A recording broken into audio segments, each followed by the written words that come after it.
All right, here we go, here we go. This is unit 8. This is assignment 8C. So this unit is broken down into 3 different parts.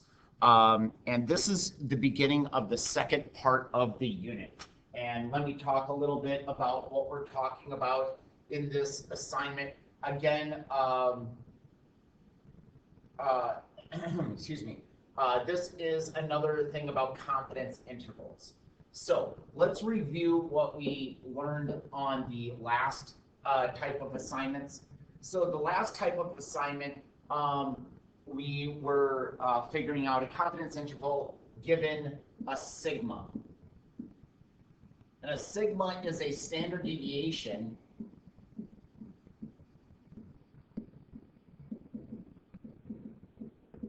of a population. So if we are given a sigma in the whole ordeal, what we do is we develop that E, which is going to be ZC sigma divided by the root of n, and then we have a confidence interval that is x bar minus E around mu to x bar plus E. Okay, and then again, to get this ZC, that is used in the E formula, you have to use that Z table to figure that out. All right, it's not the Z table, excuse me. It's on the Z table, but it's that little box at the bottom of the Z table where they give different confidences and a ZC associated with it. It's that little box at the bottom of that page. Okay, what we are going to be dealing with today is similarly almost the same thing. However, we are not given a sigma. Rather, we are given a little s, which is still a standard deviation. So s is a standard deviation.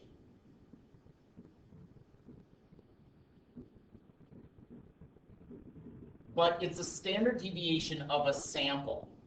So it's a little bit less accurate than the population standard deviation. Samples are less powerful, in essence, if you want to think of it that way. All right, the formula for the E in this situation is similar, but it's TCS divided by the root of n. So we see that a sigma turns into an S, and then we are also introduced to this new type of variable, this T variable. And I'll talk about that in just 1 second. So those are the 2 changes right there. However, it's a very similar equation. And then the confidence interval is exactly the same.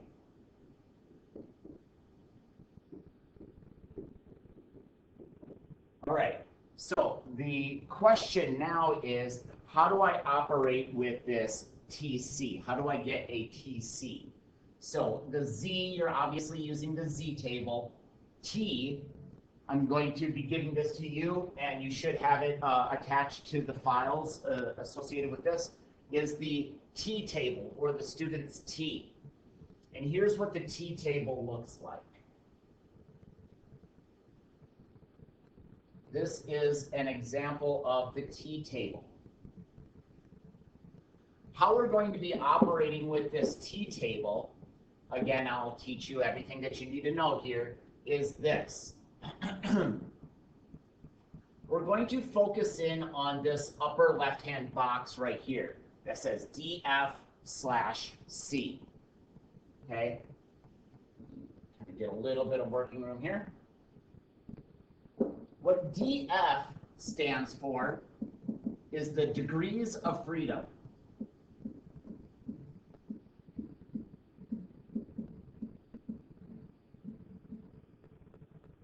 And then C is the confidence.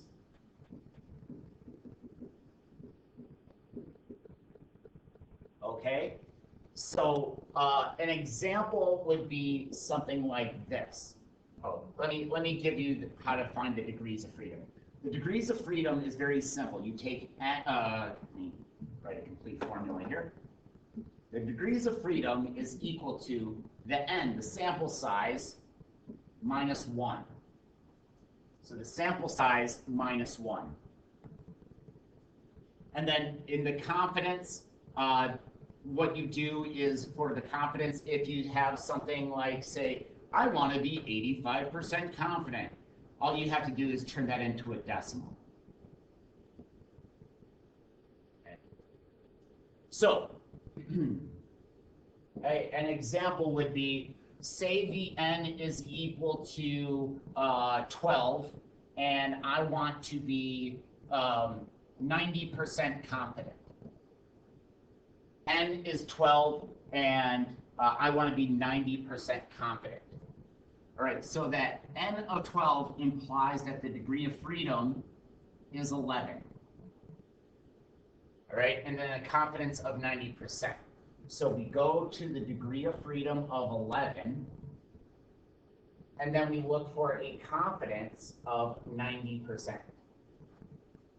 So that is how we work with that. So thus, the TC in this particular problem would be 1.796. That's how you operate the t-table. So again, the degrees of freedom is n minus 1.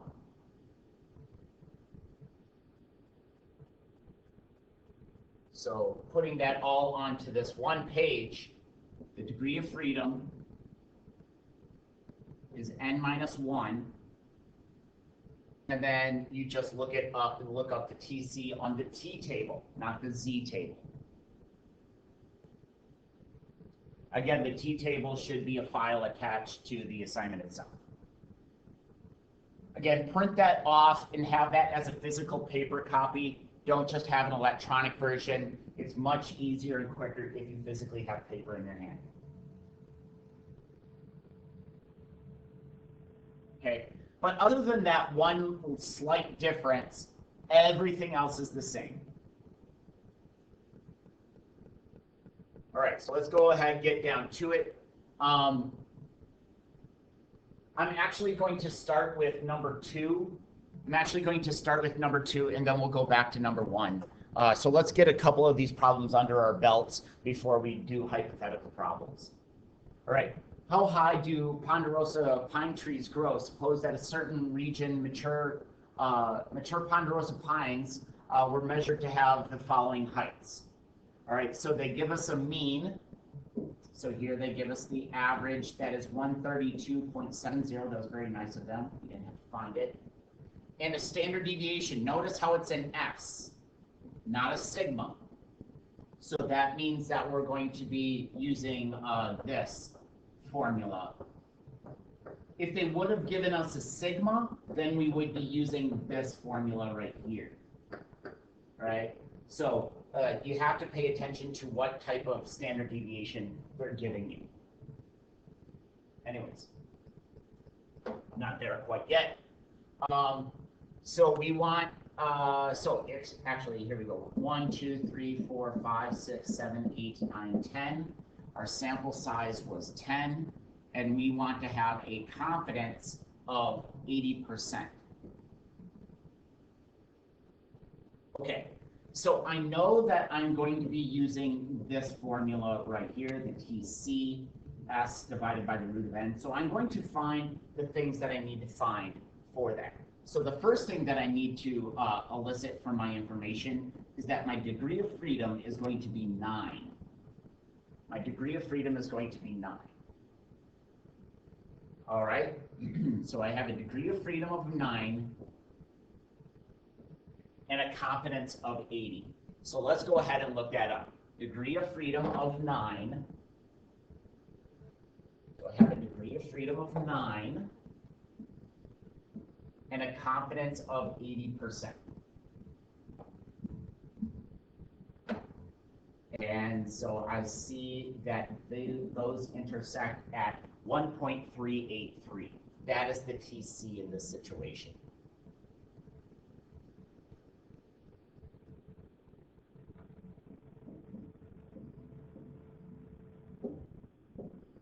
Okay, now we're off and running. Now we have all the stuff.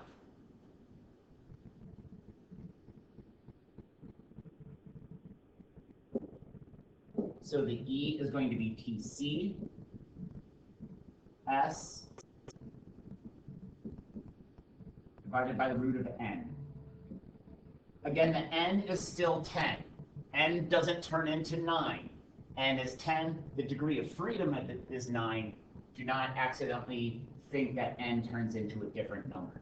It doesn't.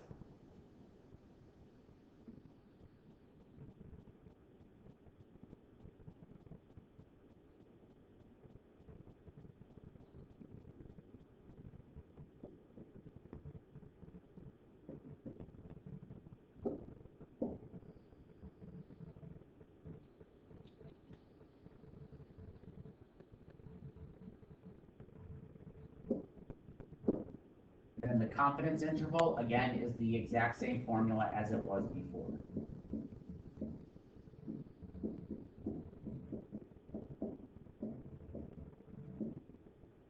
So we have x bar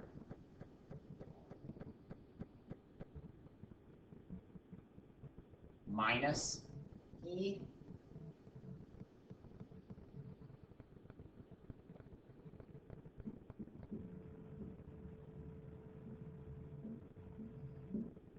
and x bar plus E.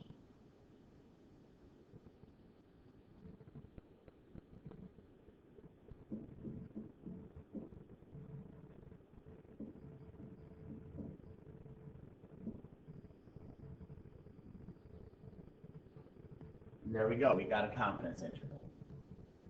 So again, you have to create this degree of freedom, and then you have to get a TC.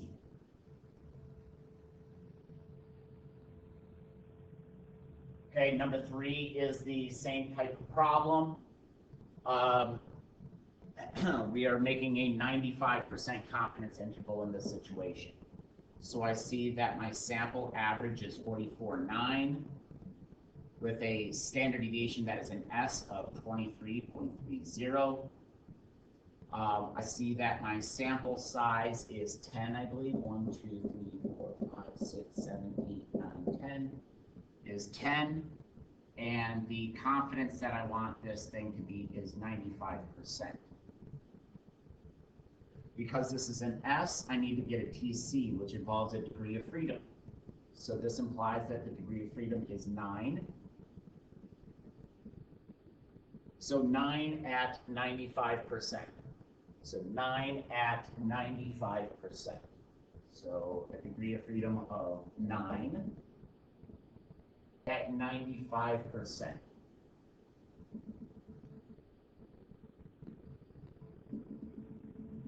.262.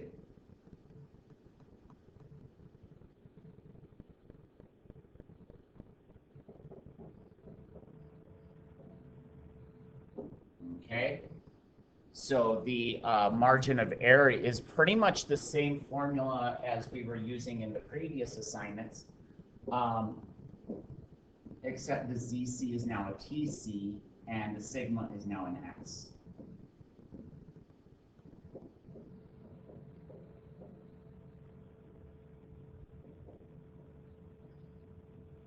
Again, the n did not turn into a different number. It is 10 and always will be 10.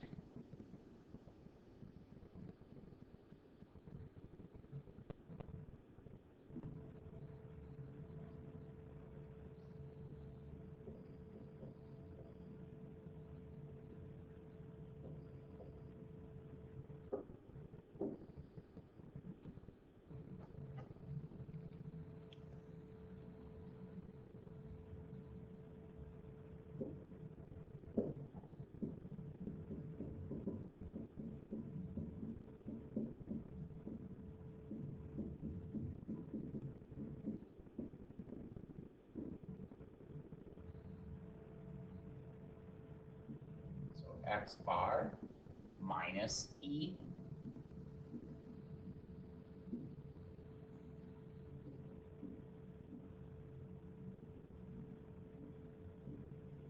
then X bar plus E.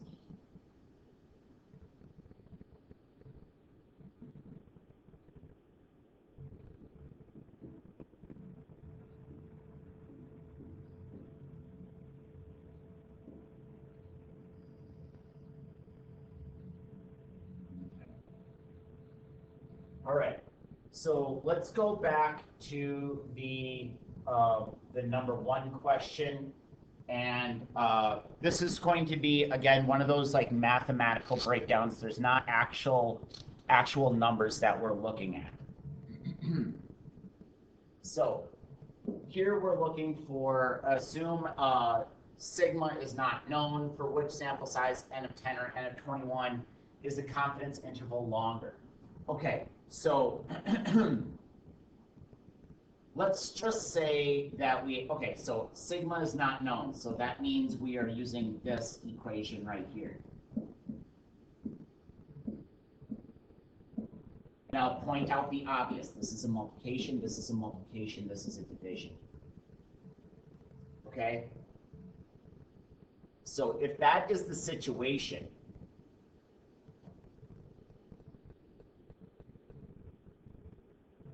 actually, no, I'm sorry. Let me go all the way back. Let me start this off with the confidence interval.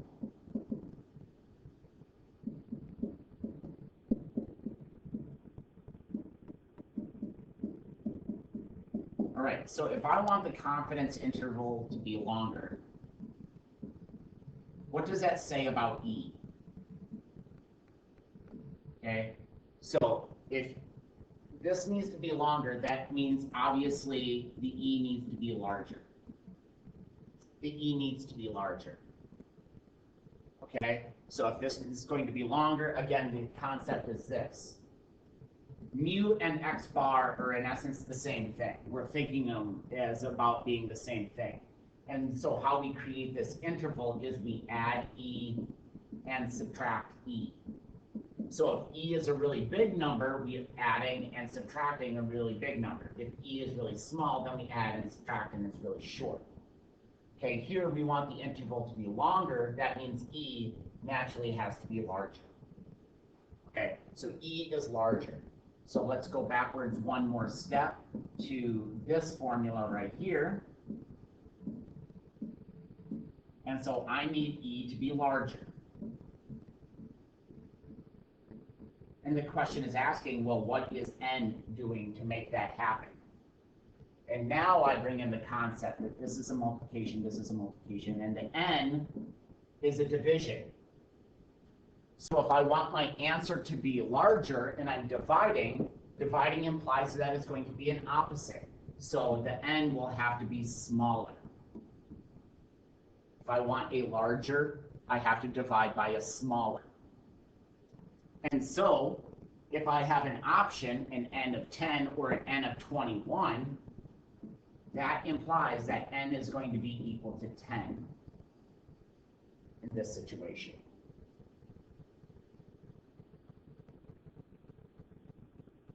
You have to have all this math. You have to have the stuff written in purple.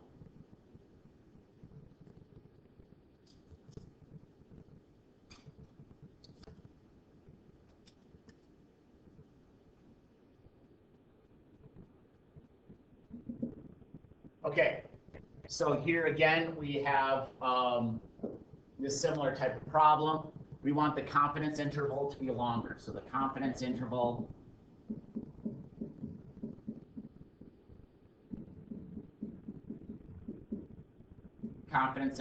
is going to be longer. So if that is longer, what does that say about E's? Longer means these are larger. Okay, these are larger. E is now larger. Sigma is not known, so that implies that we have this S. And we want our E's to be larger. They're asking about the letter N, so if I want my answer to be larger, this has to be smaller. Okay, the N has to be smaller. So if I have an option of N of 21 or an N of 32, I have to take the smaller of the two. Thus, N is 21.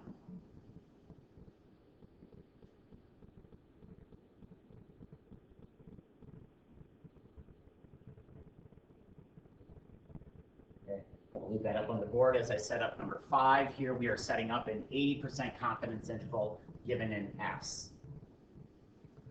So the average is 96.13. The standard deviation, which is an S, is 2374. The sample size in this case is 8. And we want to have a confidence of 80%. Okay, so this is going to imply that the degree of freedom is equal to 7, and that the TC, okay, so a degree of freedom of 7 and a confidence of 80, degree of freedom of 7 and a confidence of 80, degree of freedom of 7 and a confidence of 80, says that's going to be 1.415.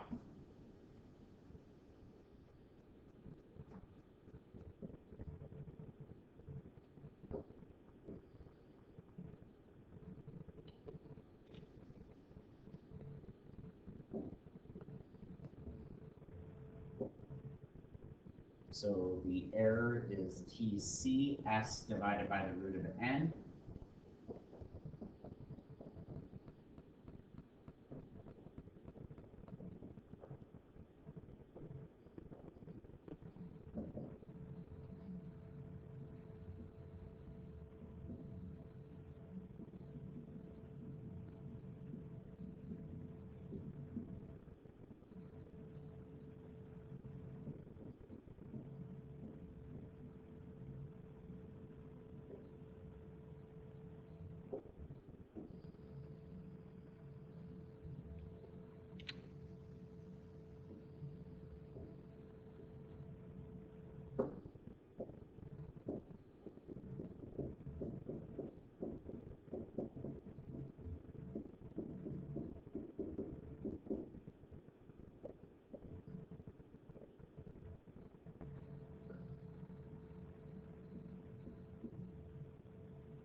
Easy peasy.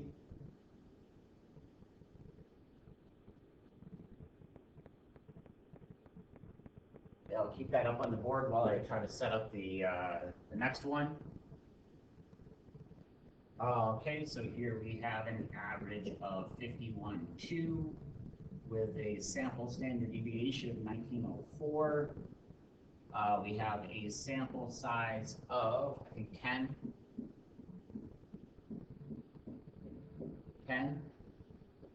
And we want to have a confidence of 95%.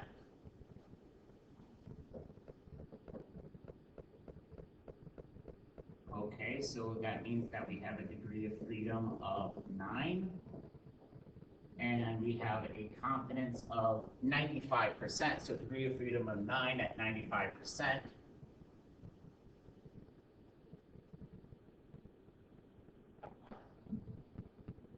Nine at 95, let's see here, 9 at 95, 3.262.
Last but not least is the confidence interval itself. letters. Let's try that again.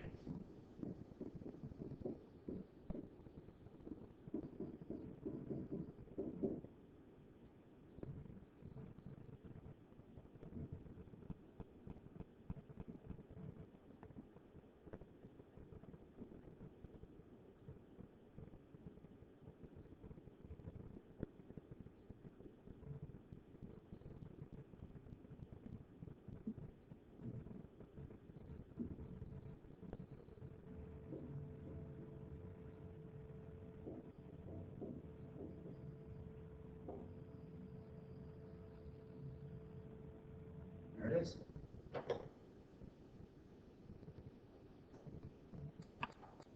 Okay, so again, the new formula, because we are given an S, is this E is equal to TC of S divided by the root of N. To get this TC, you need to use your T table. Okay, so we need to know how to find that degree of freedom. That's N minus 1. So in this example, we had an N of 10. That means the degree of freedom is 9. So you look down to the degree of freedom 9, look over to 0.950, that'd be 95%, and you can find your TC, and then everything is the same as it has been in the last couple assignments. And these math problems that, these conceptual problems that they begin with, just know how to work backwards. So here we want a confidence interval longer. So that means E is larger. So if E is larger, that means I divide by a smaller, et cetera, et cetera. All right.